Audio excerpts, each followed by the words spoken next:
Vous êtes sur RTL. Bonjour Nicolas Demenac. Bonjour à vous. Bonjour Éric Zemmour. Bonjour. Merci à l'un et à l'autre de nous avoir rejoints dans ce studio.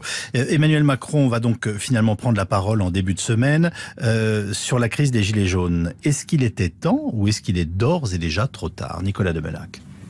Non, il est temps. On attend évidemment sa parole, qui ne peut pas prendre là, parce que évidemment on est tous suspendus à ce qui va se passer samedi, pas seulement à Paris. D'ailleurs, on est peut-être trop focalisé parce que ce qui était manifeste, si j'ose dire, dans les dernières manifestations la semaine dernière, c'était que dans les villes de province, les grandes mais aussi les petites villes, la violence avait marqué les rassemblements. C'est pour ça qu'on a fait un grand tour dans les 4 villes de province dans notre journal de 8 heures. Oui, et donc il faut, le pouvoir est condamné à attendre, tout en essayant de prendre les mesures nécessaires, attendre ce qui va se passer. Et la parole du président de la République, elle avait été juste avant. Moi je pensais qu'il aurait dû s'exprimer en retour d'Argentine, reprendre les choses en main, reprendre l'initiative politique autant que faire se pouvait.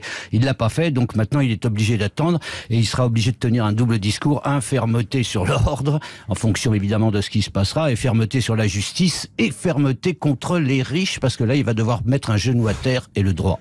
C'est déjà trop tard, Éric Zemmour. Moi je pense que son quinquennat est mort.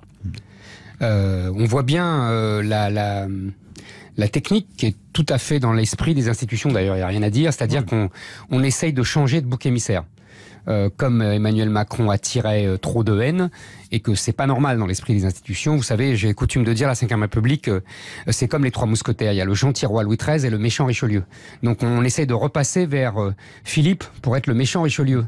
Alors on dit, tout a commencé aux 80 km/h, on dit, c'est lui qui est rigide, qui a pas voulu... vous voyez, on essaye de, tout doucement, par une communication habile... Au cirque, c'est le clown blanc et l'Auguste. Voilà, exactement.